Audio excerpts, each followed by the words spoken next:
Joining me now is Senator Alex Padilla of California and State Representative Chris Turner, chair of the Texas House Democratic Caucus. I want to start with you, Representative Turner.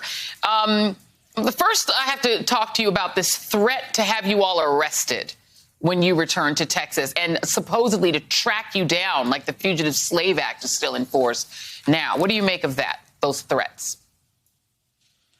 Well, good evening, Joy. Great to be with you. They're empty threats.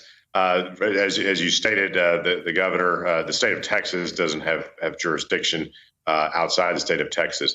But moreover, Governor Abbott is just simply empty bluster. He does not have any authority to come after us. Governor Abbott has had a problem lately understanding the separation of powers. He's the executive branch. We're the legislative branch. He has tried to defund the legislative branch by vetoing our appropriations, and now he's threatening to arrest lawmakers, neither of which he has the constitutional authority to do. The Texas House of Representatives does have a rule that allows the Speaker and the remaining members there to compel a quorum. That is within their right. They authorized warrants. They did not issue warrants. But the reality is it's a civil matter. It's not a criminal matter because our members have committed no crime. Fundamentally, what we are doing is working for our constituents and fighting for democracy. That's what we're doing. Well, what you're doing is showing, with all due respect to, I know we do have a D.C. Democrat that works on Capitol Hill on with us, but showing Democrats here in the Capitol how to fight. You met with the vice president today. You were part of the group that met with her. Did you leave that meeting feeling that you have a commitment that Democrats in D.C. will fight as hard as y'all are fighting? You all are taking the risks I think that the base of the Democratic Party wants to see taken all around the country. Did you leave there feeling that you have a commitment from the White House to do something to make sure voting rights pass federally, including getting rid of the filibuster? Yeah. Well, we had a great meeting with Vice President Harris, and she reiterated her support and the president's support for seeing both these laws pass the Congress and get to the president's desk. That's of course not in doubt. She reiterated. Yeah, we already know they support that. It's like, what do they say they're going to do? I'm sorry, I don't mean to interrupt you. I apologize, but we know they support it. Biden gave a great speech today. What did they say they're going to actually do? Well, they want to continue working with us and amplify our voices and ask us to amplify theirs. To continue to create the pressure and the public demand for the Senate to be able to pass both these laws and get them to the president's desk. And we briefed the vice president on what we've been doing.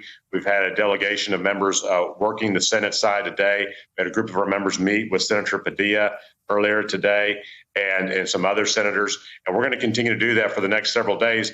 And our message is very simple. And we told the vice president this, that we have committed, the Democrats in the Texas House, to running out the clock in this special session.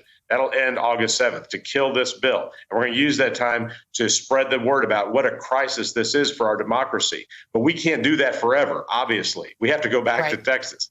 And so we need Congress and the U.S. Senate to act now to pass H.R. 1, which is already passed in the House, to also pass the Senate. And we need the John Lewis Voting Rights Act. We need them both. Let me go to you, Senator Padilla. You're a newer member of the Senate, so perhaps the sort of intractability of it hasn't kicked in with you yet. But I mean, this is the reality. These representatives from Texas are very brave, and they are showing the meaning of the word fight. But they, as you said, they can't do it forever. And there's also a deadline when the August recess is going to kick in for the United States Senate. Look, when I was a young person. Congress used its power of compulsion to force my state, Colorado, to lower their speed limit to 55. They sure didn't want to do it, but they said, well, you don't get your highway funds if you don't do it. There's a lot of power of compulsion that the federal government has. I think a lot of people that are watching this show do not understand why the powers of compulsion are not being used to force these states back, to push them back, or to get the federal voting legislation passed. There's only one reason why it hasn't been done already, and we'll say it again. It's the F word, the filibuster. So, yes, put me down in the column of abolishing the filibuster or at least a a carve out, an exemption, whatever you want to call it, for the sake of saving our fundamental democracy. I really do commend the Texas legislators that are here making the case in the nation's capital, not just through the press, but for policymakers. The last time they were here, it made a difference. Prior to their first visit, we didn't even have Joe Manchin supporting the vote to debate the For the People Act on the floor of the Senate. Their presence here absolutely made an impact. We got to a 50-50 vote, still 10 shy of the 60-vote threshold required by the filibuster.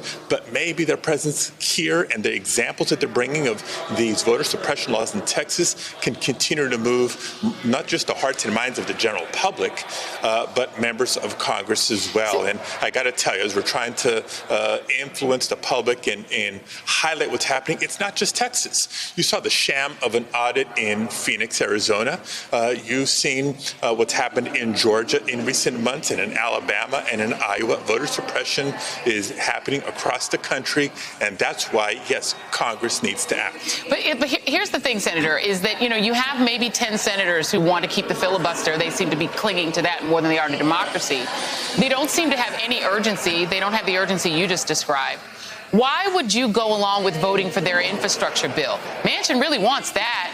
Why don't some of you senators say, well, you don't get our votes on your precious infrastructure bill that you need for your politics if you don't give up the filibuster? Or why not say, there's got to be something Kyrsten Sinema wants other than to be on TV and mock, her own base? Why don't you say to her, you want my vote on this? You don't get it. You don't get your 50. You don't get your special stuff unless we get what we want. Why? I don't understand why senators are not using the leverage they have over the recalcitrant 10 or however many of them there are to say you don't get your way unless we get help on voting rights. It's more important than anything else. Right. Look, and I may be new to the Senate, but I ain't new to politics. So don't think conversations along those lines may not be happening as we speak.